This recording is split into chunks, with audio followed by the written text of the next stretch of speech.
හයි guys අද මම යන්නේ උඹලගේ මරි මොංගල් වැඩ ගැන කතා කරන්න වන් ගෝල් ෆේෂ් එකට කෑම ගන්නාපු කෙනෙක් බලන්න මචං ඒ වෙන කවුරුත් නෙවෙයි බං කතර ගම දෙයියෝ වරෙල්ල යන්න එයා මොකද කියන්නේ බලන්න ඔන්න අපි ඇතුළට ආවා මෑම් මේ වෙලාවේ සැෆේ ඉන්නේ අපි කාමරයට ගිහිල්ල බලමු උඹල ගැන එයා හිතන් ඉන්න විදිියද හැලව් මුරුගා කොහොමදවාට සැෆේ ඉන්න නේද සෙට් එක ඉතින් මම දෙයක් දැනගන්නාවේ කතා කරන්න පුළුවන්ද මචන් පැන්තා කොහොමද බඩි කියාපම් බලන්න මොනවද තොපට මගෙන් දැනගැනීමට අවශ්‍ය කියලා අයිස් ගැනනම් අහන්න එපා ඕකේ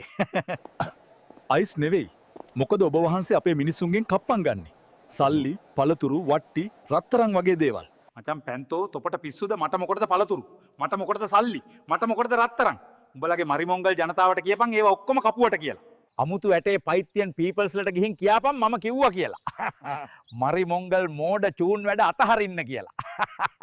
මම මේ දේවාලවල නෑ කියාපිය මට කියලා හිතලා කපුවටයි උගේ ගෑණිගේ උගේ දරුවන්ටයි දෙන සල්ලි අහිංසක දරුවන්ට පොත්පත් ටිකක් අරගෙන දෙන්න කියලා මගේ බෙල්ලට කියලා කපුවගේ බෙල්ලට දාන රත්තරන් සල්ලි කන්න නැති මිනිස්සුන්ට කන්න අරන් දීලා ඉතුරුවා පිළිකා දරුවන්ට දෙන්න කියාපිය මෝඩ හැත්ත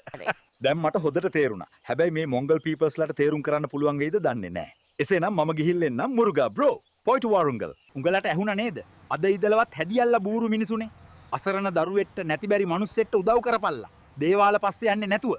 මරිමොංගල් තොපි කරන්නෙම කපුවොයි දේශපාලකයොයි උන්ගේ ගෑනුයි පෝෂණය කරපු එක මේක බල්ලවත් දැන් ඉදලා හැදියල්ලා එහෙනම් බයි ඉතින් ඔහොමනම් බෑ හොදපත් ලයික් කරන්න ෂෙයා කරන්න අපිව ෆලෝ කරලා සබ්ස්ක්‍රයිබ් කරන්න අමතක කරන්න එපා හොදේ